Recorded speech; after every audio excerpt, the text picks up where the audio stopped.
I don't know if you can tell from all my previous videos or not, but I really like working with wood. And I like creating custom attachments and parts out of said wood. And well, today I'll be showing you what I did to make this custom wooden vertical foregrip for my Nerf Alpha Trooper. Let's get into it.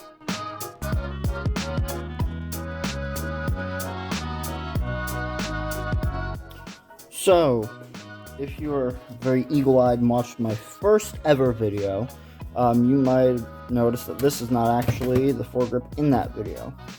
This one is, and this one was designed to go directly onto the original pump grip for the Alpha Trooper.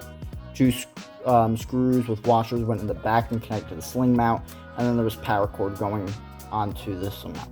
Wasn't the most stable thing in the world, but it got it done. And originally this one is what this one was designed to be until my foregrip actually gave out, so I had to make these custom pieces. Now, disclaimer, this video was actually supposed to be a step-by-step build guide with a narration.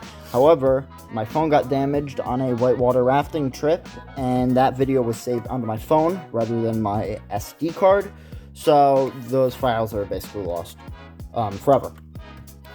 So this will have to do, unfortunately. Now, what is going on with this?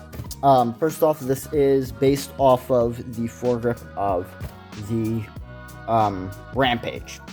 I really like that vertical foregrip, comfortable. So I decided that I was going to base it off of that. Funnily enough, this one is also based off of that one, but you can see the difference in craftsmanship. I'll let you decide for yourself which one is better. Anyway, this is actually, I think the main reason why it's better is this is actually created out of two pieces of wood. So you have this foregrip right here, or this main piece of the handle, and then this chunk right here, and they're screwed into each other. I'll show that part a little bit more in detail. If you can kind of see it under there. But then everything is reinforced with screws just to connect everything up, make sure that it doesn't split, because you can see I already had some splits. And the way it's connected to the priming rod piece itself is there's a screw with a washer in there that's hooked around that priming rod, and then screwed down, obviously, so that way this can go back and forth with the priming rod.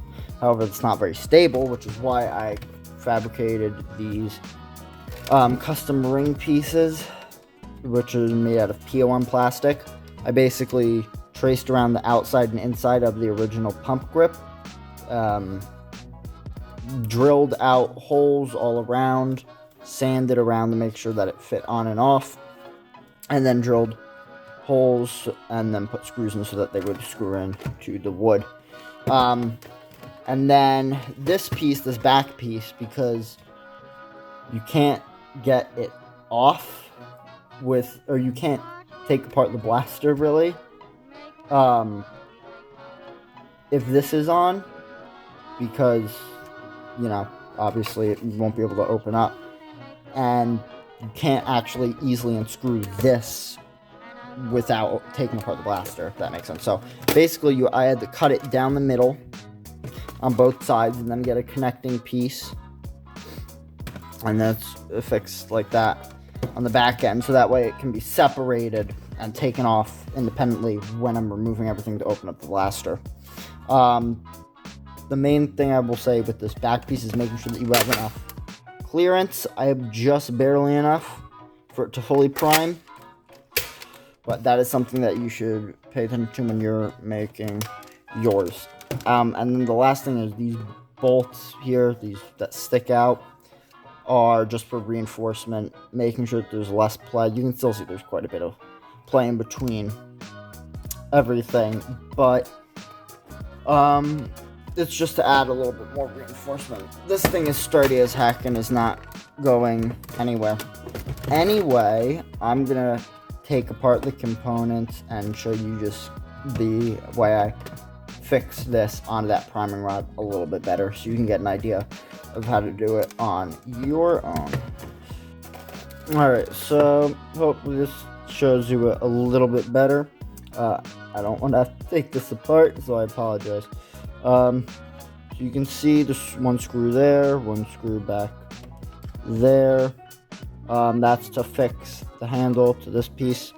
The hot glue was originally when I was going to be fixing it directly onto the original pump grip, because the hot glue just would help it conform better and there would be less wiggling. And I just kept it in when it broke.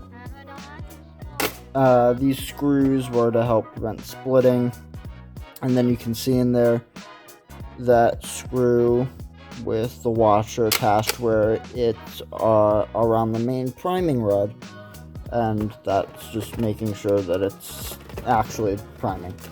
So I mean, even though there is a lot of wiggle in this without the support pieces, you still can prime it on that, which if anything speaks of its quality. So I'm gonna put this back together and then we'll wrap it up with my final thoughts. So that's it. Yeah, sorry that video isn't more interesting. Like I said, I lost the footage of me making this, which is really sad because it was actually gonna be a really cool video, and I'm sad about it.